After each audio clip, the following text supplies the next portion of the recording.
5 years into our marriage, Nathan had always been the so-called perfect husband in everyone's eyes, aside from being a total workaholic. That was, until one particular day.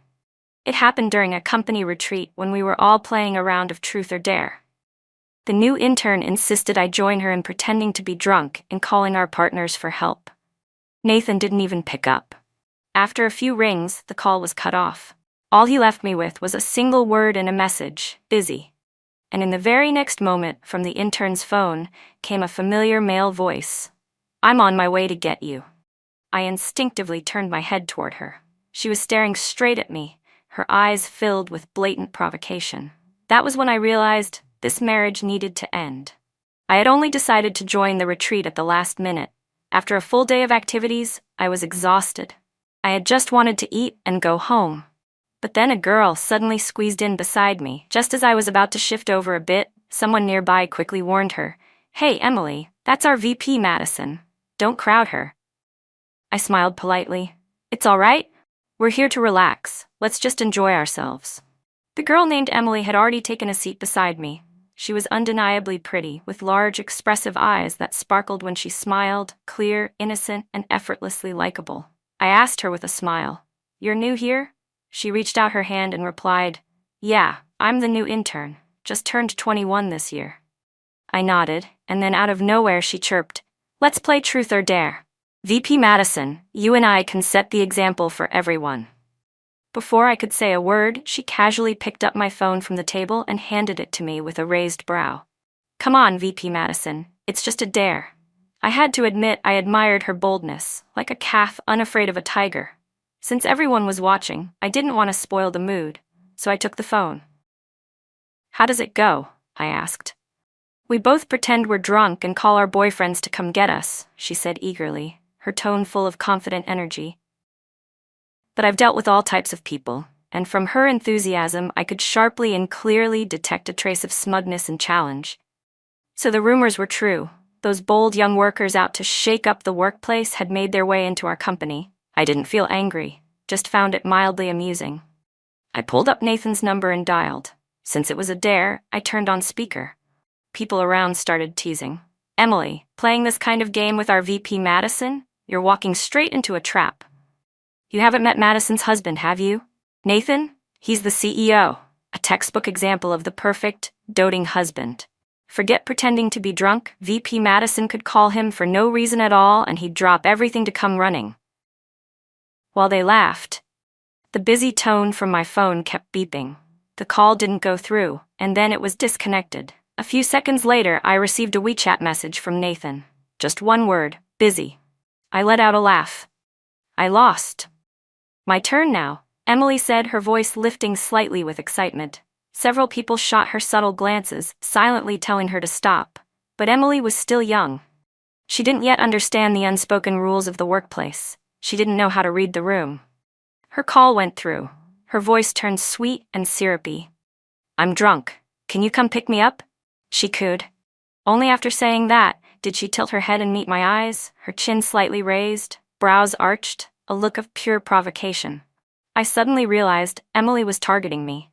But I had no idea why. I had never seen her before. Aside from group events, there would be no reason for her to even interact with me in the future. The next second, a deep male voice came through her phone. "I'm coming to get you." That voice sent a chill down my spine, as if I'd been splashed with a bucket of cold water while walking calmly down the street. I knew that voice too well. It was my husband, Nathan.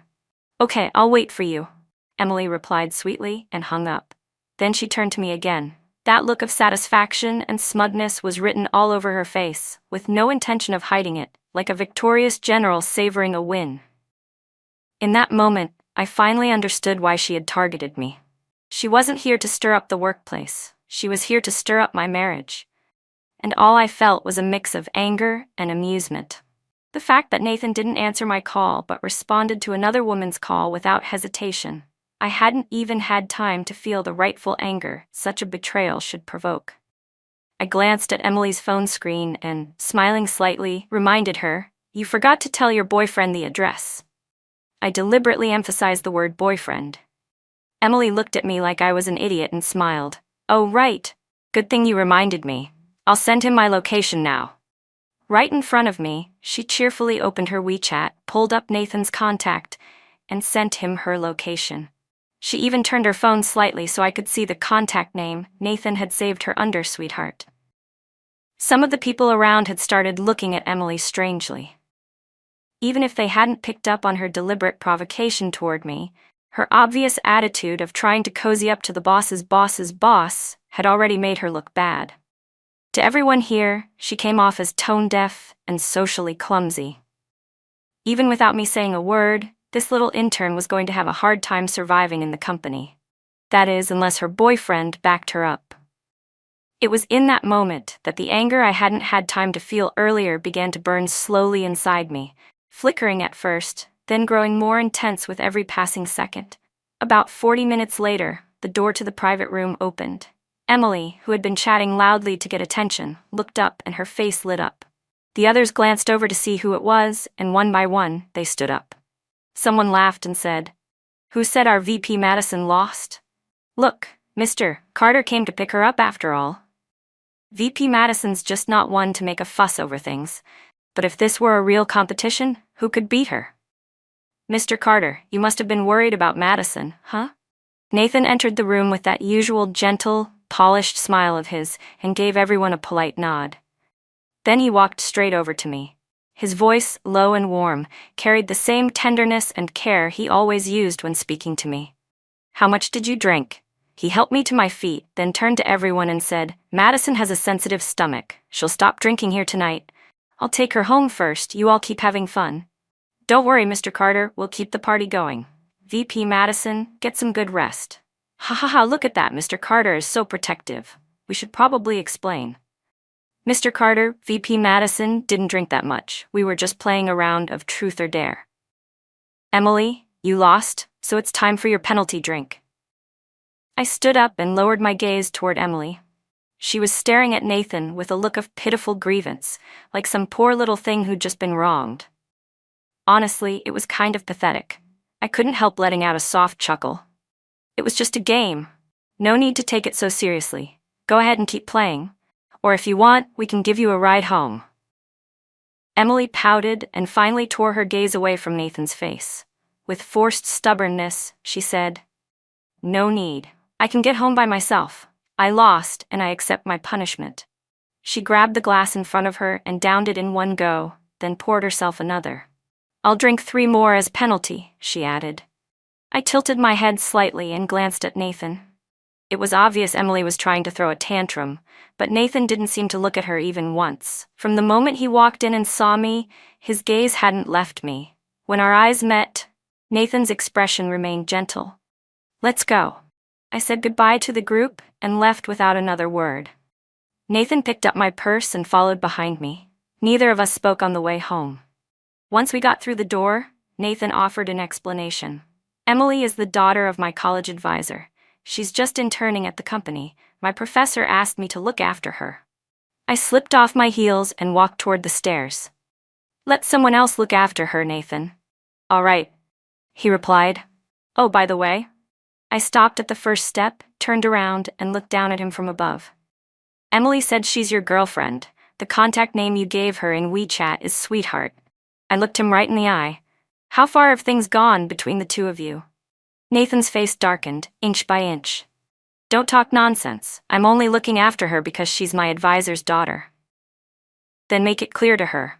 Don't let her get the wrong idea that she has any chance of coming between us. She's just a young girl who doesn't know any better." "But Nathan, you should understand what boundaries mean for adults." I turned and went upstairs, headed straight into the bathroom, then lay on the bed and turned off the lights. Nathan climbed into bed and wrapped his arms around me from behind. "Still mad?" he asked softly. His long fingers slid under the hem of my nightgown, resting lightly on my lower belly. "I'm sorry. I made you feel upset," he said. "I only went to pick her up because she's young and new to the workplace. I was worried something might actually happen to her, and I wouldn't be able to explain that to her father, my professor. But you're not like her. You're Madison, you're strong, you'd never let anything happen to yourself." I knew. Being strong had always been my goal. To to be powerful, invincible. But in that moment, the softest part of me stirred. I turned around and buried myself in his chest. Nathan? I'm still human. I have moments when I'm weak and vulnerable too. All I wanted in those moments when I was tired and needed rest was for the person beside me to be him, my husband, Nathan, because I loved him. Nathan held me tighter. I know. There won't be a next time. I'll make it clear to her tomorrow. I'll have her apologize to you. I nodded. Okay. The next morning, after finishing a meeting, I returned to my office. Not long after, Nathan came in, with Emily beside him. Emily, Nathan said in a calm voice, apologize to your sister-in-law. Emily walked up to me with a bright, sweet smile. Sorry, sis. Last night was my bad. Please don't be mad, okay? You're older and wiser. Don't hold a grudge against someone young like me. She batted her lashes and added in a sing-song tone, I say all kinds of silly things. Can't you just treat it like childish nonsense, sis? Nathan reminded her. Change the contact name. Without missing a beat, Emily pulled out her phone and right in front of me, changed Nathan's contact name from Sweetheart to Nathan Bro. Sis, see? I changed it. Won't happen again. Nathan nodded. Good, you can go back to work now. But Emily walked over to my side, and with that fake familiar ease, bent down and linked her arm through mine. Nope. I still have so much to talk about with sis. You wouldn't understand our girl talk anyway. Go on. Get out of here. Nathan's brows drew together slightly. Emily unlinked her arm and instead draped it casually across my shoulder. What? Don't tell me you're afraid I'll bully your wife? She said teasingly. Am I really that scary? Besides, sis here clearly has a strong personality. She's older than me too. How would I dare bully someone more mature than me? Just then, Nathan's phone rang. As always, he was busy. He said something brief to me, gave Emily a long, heavy look, then left. As soon as the door closed, Emily circled around and sat in the chair across from me. She glanced around my office and said, This office is huge. You're really the career woman type, huh? A wave of disgust rose in my chest. I answered coldly, I'm busy. Please leave. Suddenly, Emily said, I like Nathan. I didn't even look up. I know, but I'm busy right now. Please leave. She clearly hadn't expected me to respond like that. After a moment's pause, she asked, I said I like Nathan? Aren't you going to react at all? I almost laughed, speechless and amused at the same time.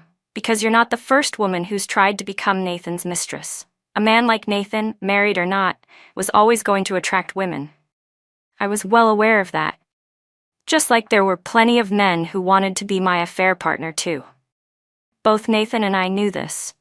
But in the 5 years we'd been married, our hearts had never wavered. We'd always been heading in the same direction. Both of us could clearly see each other's effort and commitment to this marriage. But Emily was different. Or at least, she thought she was. You don't think I'm like those other women, do you? She said with a smirk, her voice bright with that same fearless confidence of a girl too young to know what she was messing with. She still had that relentless, headstrong energy that only someone completely new and untested in the real world could carry. I'm not like those other women, Emily said confidently. Let's make a bet. Give me 3 months, and I swear I'll win Nathan over. If I lose, I'll leave this place and never see him again. But if you lose, you have to divorce him and give him to me. She raised her eyebrows at me, challenging. Do you dare? I gave a small smile and kindly reminded her, your competition isn't me. It's all the other women who also want to be his mistress. Emily lifted her chin. Nathan doesn't like them. He likes you. He just doesn't like me yet. That's why I'm asking you for 3 months. Do whatever you want, I said flatly, lowering my head and returning to my work, refusing to waste another second on her. You'll see, she huffed before storming out. The fire inside me flared up again. I tossed the file in my hands onto the desk. How was Nathan still not handling such a small issue? I picked up the internal line and told my assistant, Jenna, from now on, don't let Emily upstairs again. Jenna replied with a firm yes, ma'am, then added, she's just an intern. She doesn't have clearance to come up here anyway. Today was only because Mr. Carter brought her. That afternoon, Jenna suddenly came in and said, VP Madison, Mr. Carter just lost it on the project team. I stood up immediately. What happened? Jenna hesitated for a moment, then said, you should probably go see for yourself. As I headed out, I heard her mutter under her breath, It's all because of that Emily. I turned to glance at her. She looked like she wanted to say more but was holding it in. If you've got something to say, just say it. Jenna bit her lip. VP Madison, honestly, I figured it out. Last night during dinner, the call Emily made, it was to Mr. Carter. And a lot of people noticed. I felt a sharp pang in my chest. Oddly enough, my first reaction wasn't anger. It was humiliation. Nathan had to give me a clean resolution to this. After all, I was being dragged into this embarrassment because of him. When I reached the project department, I could already hear Nathan's cold voice echoing down the hallway. Don't let something like this ever happen again, or you can all get the hell out. Yes, Nathan was furious, absolutely livid. But he'd never lose control or yell just to make noise. Even when he was angry, his power came from presence, not volume. When I walked in, I saw Emily tugging gently at the sleeve of Nathan's suit. Don't be mad, Nathan, I'm okay. They wouldn't have bullied me for no reason, right? Nathan turned to her, and a second later, his eyes found mine. He walked over to me slowly, his expression sharp and cold. Then, in front of everyone, he announced, "From this moment forward, Emily is my special assistant. Emily, bring your things upstairs." Oh, Emily chirped, clearly pleased, and rushed off to pack up her desk. Nathan turned back to the rest of the department. Did everyone understand what I just said? The room was packed with people, all with their heads lowered. Yes, we understand, Mr. Carter, came the chorus of voices. A few minutes later, Emily returned with her things and beamed up at Nathan. Let's go upstairs. But Nathan didn't even glance at her. His eyes found mine again, calm and unreadable. You go on ahead, he said to Emily. Then he turned to me. Come to your office, I need to talk to you. I looked away from him and addressed the room. It's fine, everyone. Get back to work.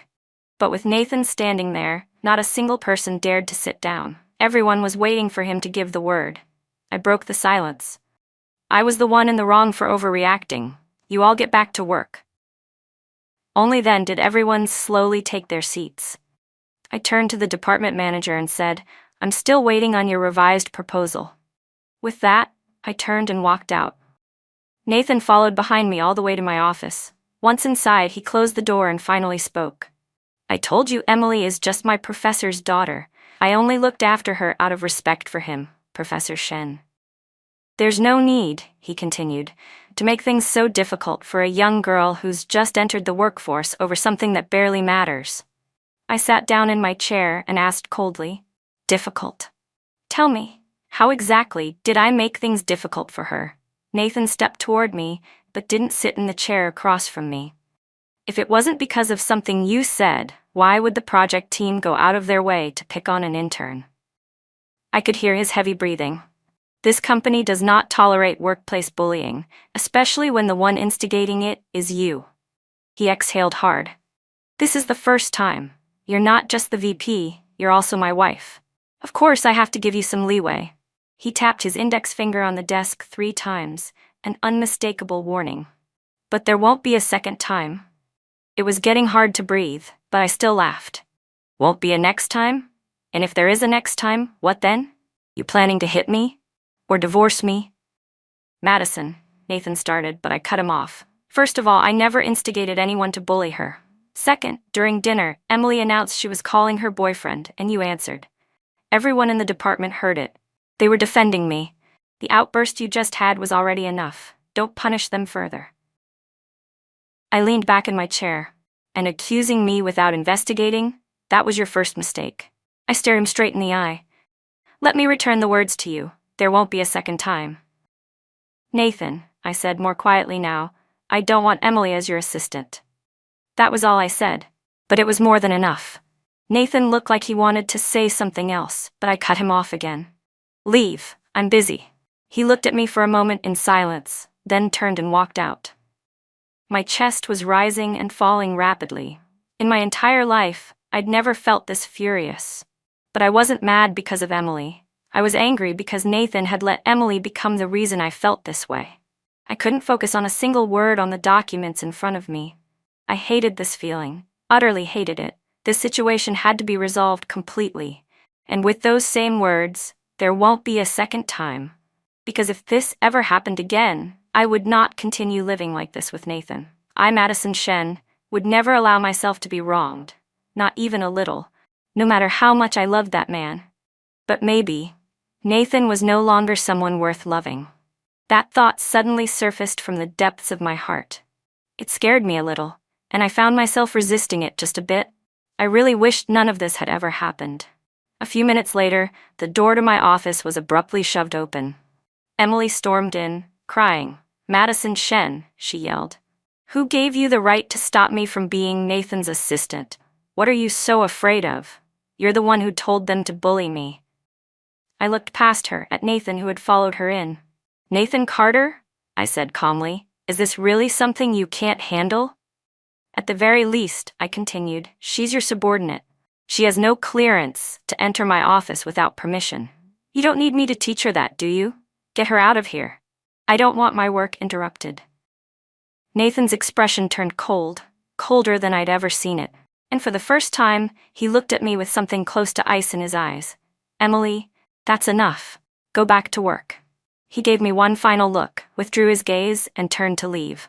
Emily still had tears on her face, but her lips curled up in a smug smile. The look of victory was unmistakable. Then, out of nowhere, she said, "Since you don't like me, sis, I guess I'll just leave." Nathan's voice came, low and emotionless. "You're my assistant."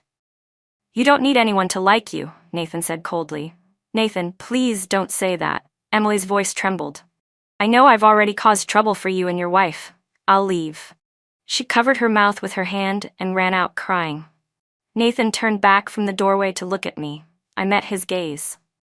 "Jenna," I called out, and she came over immediately to close the door, cutting off our eye contact. The fire in my chest blazed even hotter. At that moment, I knew Nathan really wasn't worth loving anymore, and I wasn't afraid of that thought anymore. I didn't resist it either. I picked up my phone and called my personal attorney. That night, Nathan didn't come home. In the 5 years we'd been married, apart from business trips, it was the first time he hadn't come home. I lay in bed alone, tossing and turning, unable to sleep. I was a little heartbroken, a little sad, but more than anything, I was angry and unwilling to accept it. What gave Nathan the right to make me suffer like this? Who did he think he was? Just a husband. What right did he have to make me feel this wronged? If this husband didn't work out, I'd just get a new one, or not have one at all. A husband wasn't some irreplaceable necessity. I forced myself to lie still and close my eyes to sleep, but I hardly slept that night. The next morning, when I got up and looked at my tired face in the mirror, my resentment toward Nathan only deepened. But I still had to go to work. There was too much waiting on me at the company. I put on a flawless face of makeup, dressed sharply, and arrived at the office looking radiant. It wasn't until the meeting that I saw Nathan. His expression was still cold. It was clear he was in a bad mood. I glanced at him once, then sat in my seat without a word. When the meeting ended, I stood up and walked straight out. From start to finish, we didn't exchange a single word. Bookmark, go back. At noon, when Jenna brought me lunch, she hesitated and said, "VP Madison, people have been talking." "I know," I said flatly. Of course, they were talking about the obvious. Nathan and I weren't getting along. Anyone could guess that. It was bound to affect the company in some way. But I didn't care. This was Carter Group. I only came here after marrying Nathan. His father had passed away, and his mother wasn't in good health. He, like me, was an only child. My parents were still healthy, and my own company didn't require me to take over just yet. So I came here. That was the Carter family's arrangement too. As for shares, the two companies naturally had intertwined interests, but I only held 3% of Carter Group's shares. If we divorced, I could just sell them. Then I'd buy back the 3% of Shen Group shares Nathan held. Simple. As for whether our companies would continue cooperating afterward, I had no objections. Nathan and I might not be compatible as a couple anymore, but we still worked well together in business. That thought brought me a strange sense of relief. Of course, the lawyer still needed some time to sort through the assets under both our names. But I wasn't in a hurry. To me, Nathan was now nothing more than a business partner. That afternoon, I suddenly received a call from an unknown number. To my surprise, it was Nathan's former professor, Emily's father, Mr. James Song. He said his daughter had caused me some trouble lately and invited both Nathan and me over for dinner that evening. I agreed. A child's lack of discipline is the fault of the parent. Mr. Song truly owed me an apology, face to face. At exactly 5 p.m., Nathan knocked on my office door. "Let's go." I packed up quickly and grabbed my bag to leave. In the car, I kept my eyes on the window. Nathan didn't say a word either. I thought, he must be in love with Emily by now. Otherwise, he wouldn't be treating me with such cold silence. It hurt, of course, but what I felt more strongly than anything was the refusal to lose. I've always been competitive, even as a child. I couldn't stand being crushed in any aspect of life, this one included. The car pulled to a stop. I opened the car door myself and got out.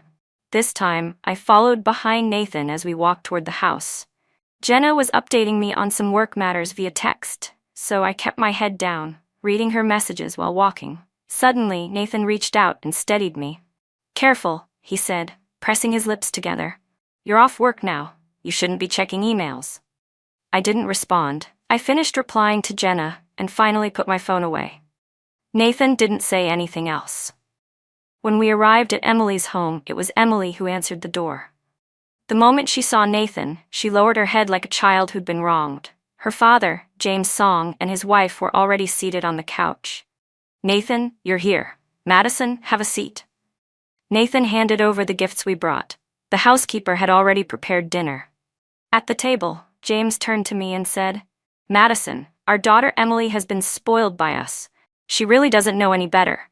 Please don't take it to heart. She's refused to go back to work today, no matter what we said. She cried her eyes out. Her mom and I couldn't bear to see her like that. That's why we asked Nathan to look after her, otherwise we'd be too worried with her out there on her own." I gave a polite smile. "Honestly, Mr. Song, someone like your daughter might not be suited for the workforce. With the way you've raised her, maybe it's better to just let her stay at home, carefree and comfortable. These days, the workplace can be full of negativity. Out there, no one's going to cater to her the way you do." "Madison?" Nathan said my name softly, a subtle warning in his tone. I smiled at him, unbothered. "I'm just saying this for your professor and his wife's own good." James laughed awkwardly. "Madison." "I know," I said with the same polite smile. "I've been told I have a strong sense of class distinction. Maybe because I am the capital in most people's eyes. And growing up, my parents never let me suffer the slightest grievance. So naturally, I find it hard to tolerate people acting superior in front of me just because of age or status." I completely ignored Nathan's warning look and turned to James again. "To be honest, I thought this dinner invitation was for you to apologize on your daughter's behalf. After all, if a child misbehaves, the responsibility lies with the parents. Your daughter tried to become a mistress." "Madison, that's enough," Nathan said in a low voice. "Of course," I continued, as if I hadn't heard him, "it's not entirely your daughter's fault." I gestured to Nathan beside me. "He's even more to blame." I pushed back my chair and stood up. "I won't be staying for dinner. It's not that I don't appreciate your hospitality, I'm just not used to eating this kind of food. You all go ahead." I gave them a pleasant smile and walked out with my purse, leaving behind a table of stunned and embarrassed faces. Nathan caught up with me in the elevator. His voice was low but furious. "Madison Shen, you were completely out of line." "You said there was nothing going on between you and Emily," I replied. "So why didn't you come home last night? Why didn't you say a single word to me on the way here?" Nathan's voice was sharp. "Because you were wrong." "Oh, really?" I said, genuinely interested. "Tell me exactly what I was wrong about. Did I wrongly accuse you of having something with another woman?" "Nathan, don't tell me you haven't noticed Emily's feelings for you. If you really couldn't tell, feel free to check the surveillance in my office. The day you left, she confessed it herself. Said she liked you, and even bet me she could win you over." I laughed. "You didn't come home. You ignored me. Was that your way of punishing me? Nathan, let me ask you, between me and your professor and his daughter, who matters more to you?" "I won't claim I've never made mistakes," I continued. "But in this situation with Emily, I've done nothing wrong. She was the one who provoked me from the start. And as my husband, whether I'm right or wrong, you should stand by me, without hesitation. You don't get to play the neutral, fair judge between me and her. There is no balance between me and the Song family. You should lean toward me." Nathan suddenly let out a short laugh. So what you want is for me to indulge you unconditionally? He looked at me, eyes cold. Madison Shen, you're not a little girl anymore. Can you stop being so unreasonable? Even as your husband, I'm not gonna blindly take your side, no matter what. That's not how I live my life, I said flatly. I shrugged indifferently. It's fine. I don't expect it. If he doesn't want to stand by me unconditionally, there are plenty of people who will. And even if there's no one else, I'll stand by myself. The elevator doors opened and I walked out quickly. The driver was still waiting downstairs. When he saw that I had no intention of getting in the car, he called out to me. I ignored him. Behind me, I heard Nathan's low voice. Don't worry about her. Let her go. I went straight back to my own place. My parents knew me best. The moment they saw my face, they asked, "Did you and Nathan have a fight?" My dad, ever the light-hearted one, laughed out loud. Nathan actually knows how to argue? That's rare. What happened? Tell us. I plopped down on the couch, crossed my legs, and dropped the calm, powerful demeanor I wore in the outside world. Home was where I could relax. And I'd never been the type to hide bad news to save face, good or bad. I always told it all. After I told them everything from beginning to end, both my parents agreed that Nathan was in the wrong. I never thought Nathan could be so stupid, my dad muttered. Then he turned to my mom. Is this that 7-year itch thing? Except in 5 years? Kids these days have no staying power. I didn't like what he said, but before I could respond, my mom spoke up sharply. Madison's younger than he is. How come she's not the one losing interest? Cheating is cheating, no excuses. Even if he hasn't done it physically, emotionally, he's clearly not with her anymore. My dad coughed and reminded her gently, Let's hear how Madison feels first. I want a divorce, I said directly. I've already spoken to my lawyer. Their expressions grew serious. Have you really decided, Madison? My mom asked. We don't want you to suffer, but we also don't want you to make a rash decision. It's not rash, I said firmly. I want a divorce. I don't love Nathan anymore. When I fall out of love, it's fast and final. I'm especially sensitive when it comes to relationships, I added. I have zero tolerance for anything, whether it's physical or emotional betrayal. My dad nodded slowly. If that's how you feel, leave it to me. Dad, don't go talk to him, I said quickly. I've already made up my mind. If you go to him, it'll look like I'm still not over him. My dad huffed. Who said I was going to talk to him? I pressed my lips together. Just don't, okay? Don't worry, he said. I know what I'm doing. I rubbed my stomach. I haven't eaten yet. Dinner was ready, so I sat down and ate with my parents. Afterward, I went upstairs to my room. I still didn't sleep well that night. But the next morning, I showed up at the office full of energy. Jenna came in and told me, VP Madison, Mr. Carter left on a business trip yesterday. He didn't say when he'd be back. I nodded calmly. So, he hadn't come home after all. Let him stay gone then. On the 3rd day of Nathan's business trip, Emily tried to arrange a meeting with me. I rejected her immediately, but she was shameless enough to show up at the company and wait for me. Fine. I'd hear what else she had to say. With a triumphant smile, she said, Nathan's out on a trip. He said he won't be back for another 2 weeks. But actually, he's not on a trip. He just wants to live separately from you. Madison Shen, you lost. According to our bet, you have to divorce him and give him to me. Throughout this entire ordeal, the person I'd been most angry at was Nathan. But Emily, she really didn't know when to quit. This is between me and Nathan, I said coldly. Stay out of it. Emily raised an eyebrow. You're not my mom. Why should I listen to you? Clearly, this girl had never been knocked down by real life. I laughed lightly. Ever heard the saying, when gods fight, mortals suffer? I leaned in slightly. This is between Nathan and me. Emily just smiled wider. Even if you two are the gods, if a mere mortal like me can cause a war between 2 gods like you, then that's my talent, isn't it? I stared at Emily for a few seconds, quietly taking in the triumphant glint in her eyes. Then I nodded. Fine, if you're so determined to involve yourself, I won't stop you. Just don't regret it. After parting ways with Emily, I returned to the office and made a call. I asked someone to run a background check. I had nothing to hide. I was checking up on James Song, Emily's father. Just then, the door to my office swung open. A familiar figure stepped inside, one I hadn't expected to see. What are you doing here? Did you even make an appointment? Zachary Zhao wore his trademark smirk. Uncle Shen brought me personally. Who would dare stop me? My dad?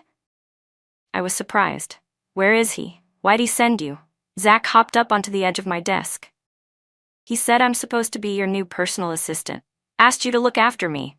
I mean, you've always had me tagging along. Might as well make it official. So my dad had made his move. As expected, he was always a step ahead. I already know everything, Zach said, patting his chest confidently. Leave it to me. There's nothing I can't handle. I'll make sure you and Nathan get divorced and piss him off in the process. I gave a dry laugh. Heh, I believe you could. But Nathan's on a business trip and not in the office right now, I warned. Keep it low for the next couple of days. Don't annoy me. Zach snorted. Ever since you married that guy named Carter, you've been ignoring me. Now that you're finally getting divorced, I'm here to collect on the 5 years you owe me. I rolled my eyes. Get out and stop bothering me. Honestly, my dad had chosen the right person. Zach really was good at this kind of thing.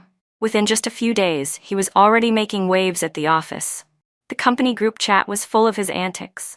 Nathan, who was originally supposed to return in 2 weeks, came back after just 1. When he walked into my office, Zach was sprawled on the couch playing mobile games. Nathan gave him a sharp look and said coldly, "Leave." Zach paused his game and walked over to my side. "Sis, he's scary," he whispered theatrically. "I'm scared of Mr. Carter." I couldn't help but feel a bit speechless too. Nathan's expression was stiff, like a volcano on the verge of erupting. "Madison," he said, his voice tense. "Ask him to leave. I need to talk to you." "I'm not leaving," Zach said, scooting even closer to me. "I'm her personal assistant now, and Uncle Shen placed me here so Madison would take care of me. Why are you talking to me like that? I can't handle being treated unfairly." Nathan let out a low, humorless laugh. "Madison Shen, is this your way of getting back at me?" His voice hardened. "Do you even know what people are saying in the company group chat?" Zach tilted his head and replied playfully, "Probably the same things they said about you and Emily, except now it's me and Madison." "But they should know better," he added, smirking. "Madison's not that kind of person." Nathan looked like he wanted to respond, but before he could say a word, Zach cut him off again. "But I am that kind of person," he said proudly. "I want to come between you two. I want to be the other man. I want to be Madison's affair." Nathan clearly didn't take Zach's words seriously. "I'm not joking," Zach said, dropping his usual light tone. His expression suddenly turned serious, a rare moment of sincerity. "I've liked Madison since we were kids. Always have. Nathan, if I hadn't been too young back then to get married, you would never have had the chance." He stepped right up to Nathan. "But now I'm an adult. I can get married. So I'll say it directly. I want to be Madison's husband. You two should go ahead and divorce. Stop standing in my way." Nathan's fist suddenly shot out toward Zach's face. I jumped up, rushing toward them, but Zach caught Nathan's punch before it could land. I shoved Nathan hard. "What the hell are you doing?" Nathan no longer looked calm or composed. The usual warmth and grace in his face were gone. What I saw now was anger, raw and volatile.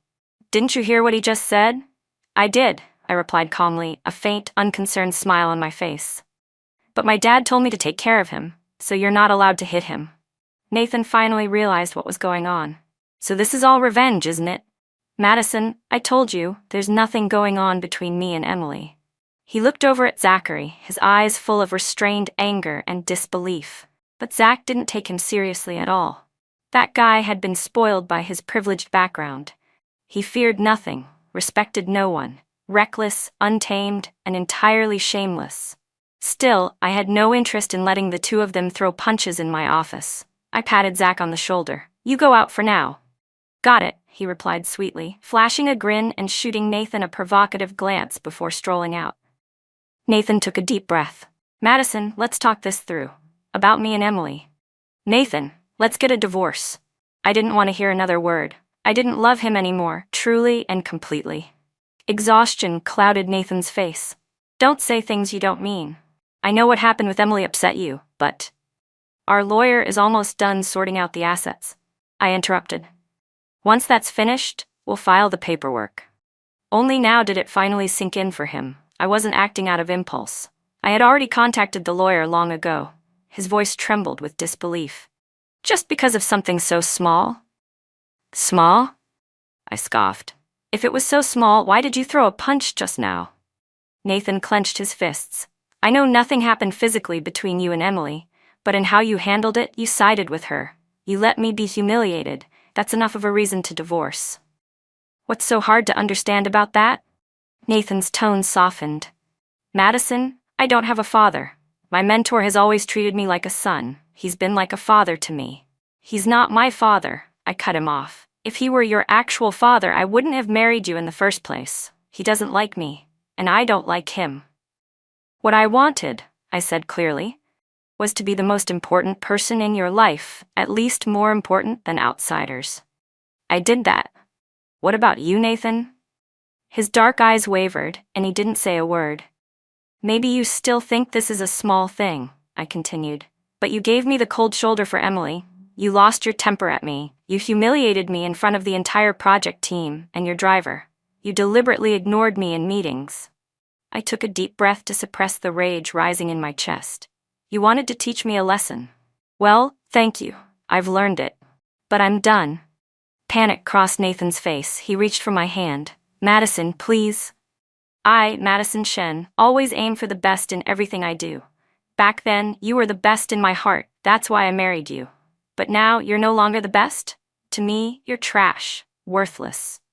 That's why I want a divorce. I pulled away from his hand and walked past him, striding out without looking back. Nathan came to my family's house to find me. I refused to see him. My parents didn't let him explain either. You don't need to defend yourself, I said coldly through the door. Since your mentor and his daughter matter so much to you, go be with them. My father blocked the doorway. Madison has people who care about her too. Do you think this feels good, Nathan? Nathan closed his eyes in frustration. Sir, I really have learned my lesson. I know how much I hurt Madison, and yes, I feel terrible. But I don't want a divorce. I can't let her go. I truly love her. You've seen how I've treated her all these years. I just made one small mistake. Please help me talk to her. Just give me one more chance. A small mistake? My mother's voice turned sharp. You still think this was a small mistake? You took someone else's side against Madison. You helped an outsider hurt her. You call that a small mistake? My father shouted, voice full of fury. Hearing that, I quietly closed my bedroom door, shutting out the noise and everything else. At that moment, I truly felt clear-headed. My parents were the only ones who stood by me unconditionally. They would never side with outsiders, never gang up on me, never humiliate me like that. In the days that followed, I stopped going to Carter Group. Nathan didn't go back either. Instead, he stood outside my house every day, waiting. I never stepped out to see him, not even once. Then one day, I got a call. The investigation I'd ordered was complete. If Emily wanted so badly to insert herself into this battle of the gods, then fine. I'd let her have it. James Song had indeed treated Nathan very well, but that didn't mean it had nothing to do with Nathan being from the Carter family. When it came to average students, his attitude was totally different. He not only stole students' research for his own, he also abused his power to pressure female students, hiding behind the mask of mentorship. In order to graduate, those girls had no choice but to endure.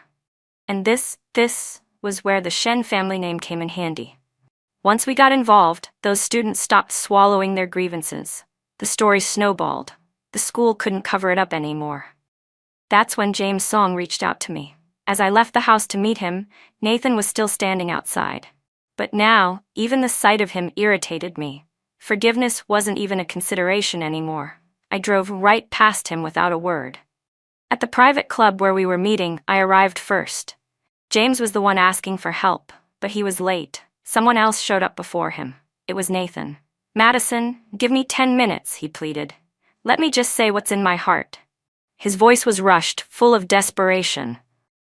I know I really hurt you because of Emily. I admit it, I was wrong. I deserve whatever you think of me. But could you see it as a first mistake? Could you give me another chance? He sat down beside me and reached for my hand. Please. We've been married 5 years. You know what I've been like during those 5 years. You know I love you. I really, truly love you. As for Emily, he went on, I knew from the start that she liked me. But I still agreed to take care of her because I was confident I could stay true to you and manage her feelings. But Madison, I'm only human. I have moments of weakness too.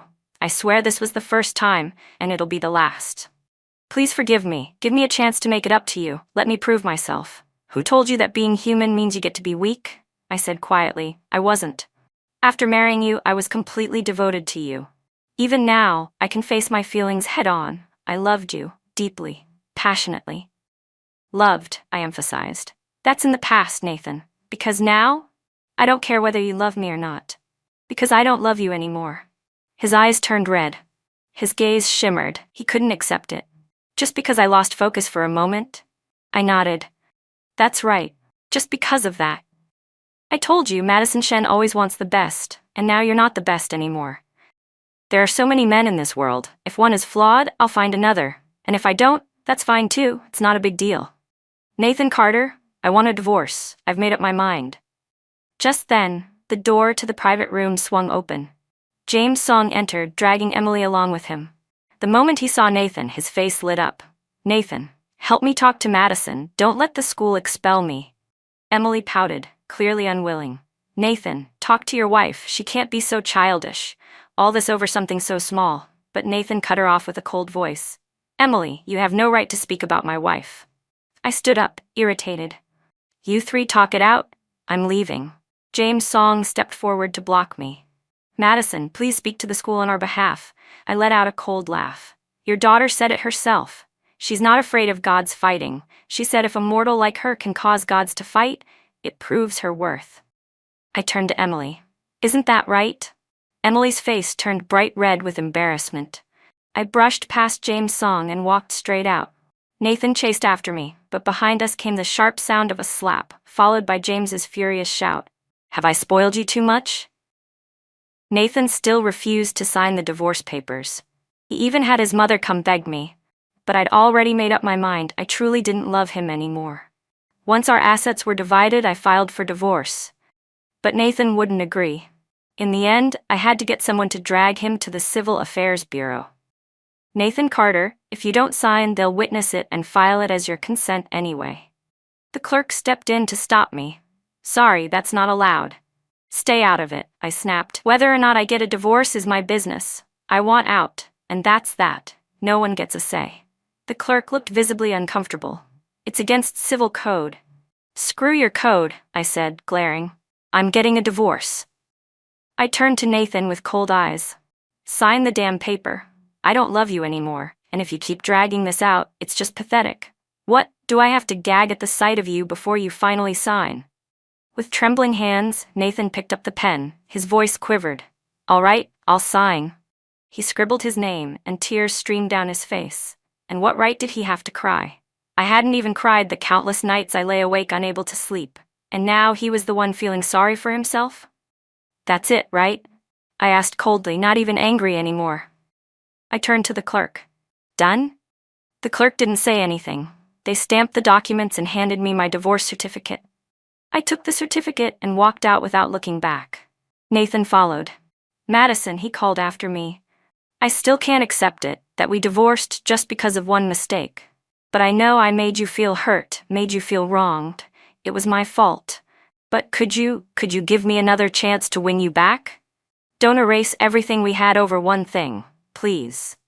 Good horses don't turn back, Zachary suddenly chimed in from nowhere.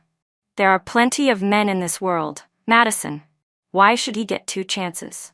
He didn't treasure you the first time, that's on him. If you gave him two chances, that wouldn't be fair to me.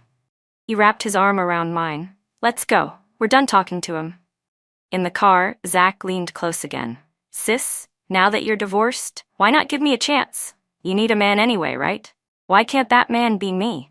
And even if I ended up like Nathan and you dumped me, I swear I wouldn't cling to you like he does. I wouldn't disgust you. Just look at him now. So desperate, so gross. There are so many decent men in the world. Why waste time on him? Get out, I said, shoving Zach out of the car. Driver, let's go. A few days later, Nathan came to see me again. He handed me a stock transfer agreement. These are the Shen Group shares, he said.